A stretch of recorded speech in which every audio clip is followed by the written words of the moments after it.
Hey, this is AunTeaFee about them facts. How you doing? Let's chime on in. It's live. They have an officer involved shooting in Frayser. It's going down. It's a week before the trial.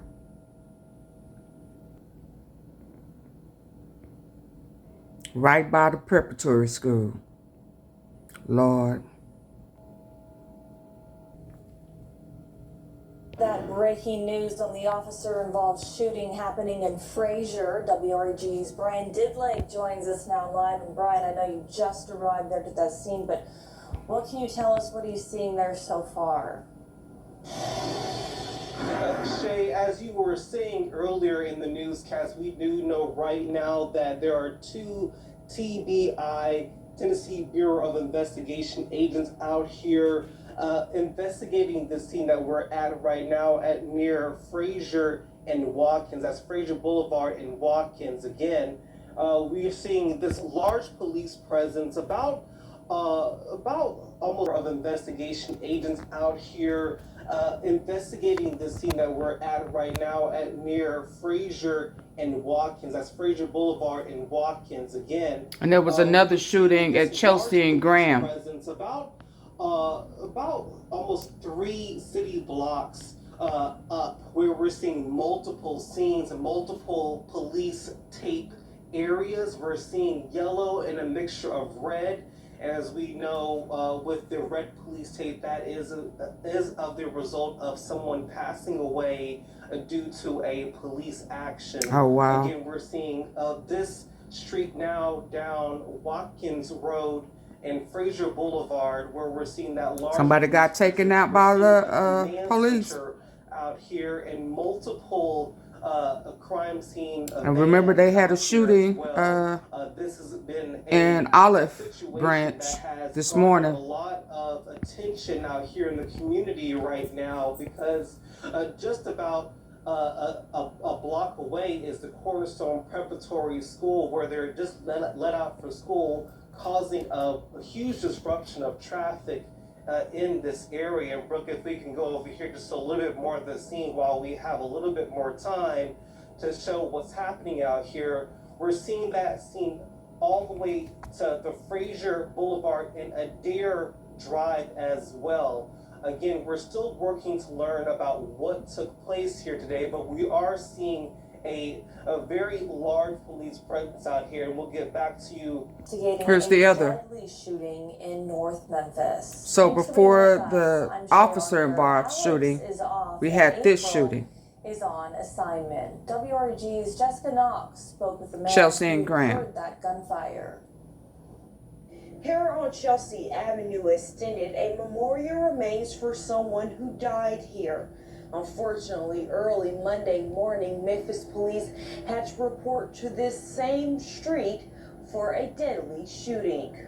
It originated up the street. This witness did not want us to use his name. It started in the middle of the street because I heard it last night. I heard like the arguing and the 2 cars driving by, and I did hear the shooting. He tells us he did not see who pulled the trigger, but heard about 3 gunshots. According to Memphis police, at 12:23 in the morning, they responded to the area and found a man suffering from a gunshot wound. He was taken to Regional 1 Hospital, where he later died. Back on Chelsea Avenue, Chelsea is hot. It saddens him because this is not a surprise. There's constantly, different shootings going on, different altercations with different people.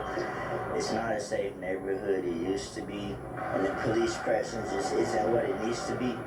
I mean, it's sad to say, but I mean, like now, you see they're down there. I don't know if your camera can see that. They're here after everything's done. As WREG was in the neighborhood gathering this story, Memphis police responded to a robbery at this corner store. Workers were delivering beer and got robbed. Wow. This side of town needs some help. We need more police over here. We need more presence. We need something. You need God need to come down and clean it out. Take this community community back. It needs a healing. As a community, really, and like all sit down together and discuss, you know, what the real problem is.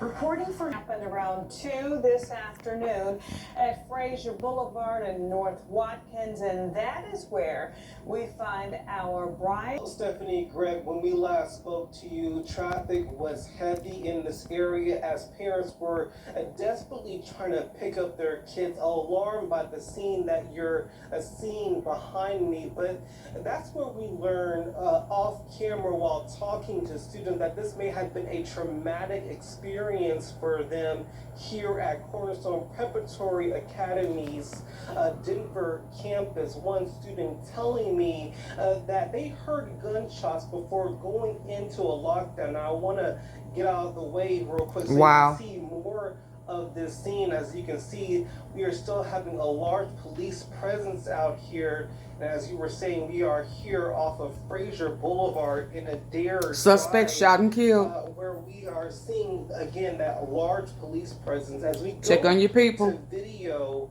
the Tennessee Bureau of Investigation said this all started just after midnight, where Memphis police responded to a white 2020 Dodge Charger that was taken at gunpoint. Officers sent this information out citywide, and just before 2 this afternoon, that's when investigators say they spotted the stolen vehicle.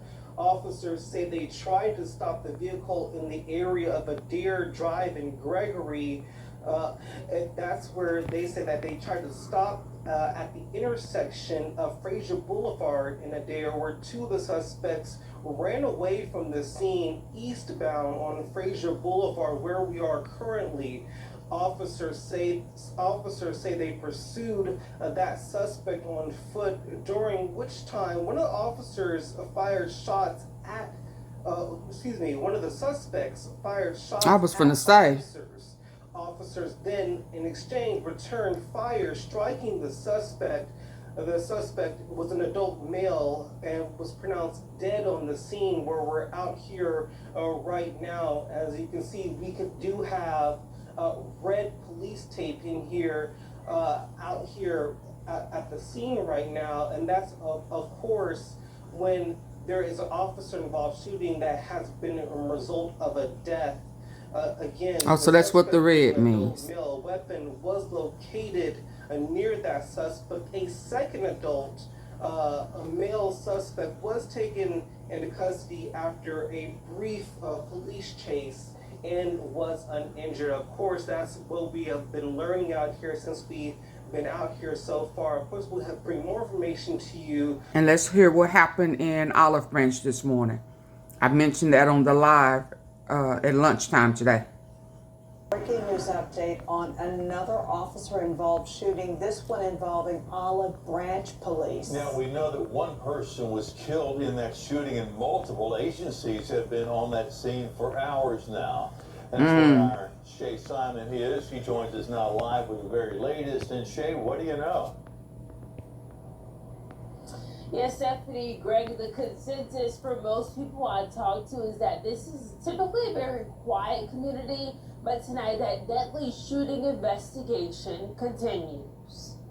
I'm really shocked. A quiet community in Olive Branch shaken up by a deadly shooting Monday morning. Multiple agencies blocking off the area of Railroad Avenue. It's a very peaceful community. We have the biggest thing I think I can personally say that goes down in the OB is public intoxication or something like that. Nothing of this magnitude. Well, you had an officer, somebody tried to take out the... He was serving a warrant for 2 counts of child pornography. Oh, The suspect human pointed trafficking. a weapon towards the officers, and officers shot and killed him. Olive Branch police have a slightly different story. What? They say that he off the area of Railroad Avenue. It's a very peaceful community. We have the biggest thing I think I can personally say that goes down in the OD is public intoxication or something like that. Nothing of this magnitude, and it's just really shocking. The FBI says the SWAT team was serving a warrant for 2 counts of child pornography when the suspect pointed a weapon towards the officers and officers shot and killed him. Olive Branch police have a slightly different story. They said the suspect shot at the officers, and that's when they returned fire. The cops do need to do their jobs, and if the man was guilty, he should have been placed only with officers. Police have not released the name of the suspect, but say he recently moved to the area from out of state. While no officers were hurt, the investigation is now in the hands of FBI. Normally it doesn't happen in this area. Yeah, tonight we still don't have much information on that suspect. No name has been released. No Two different stories again. Here we go. For those child pornography cases.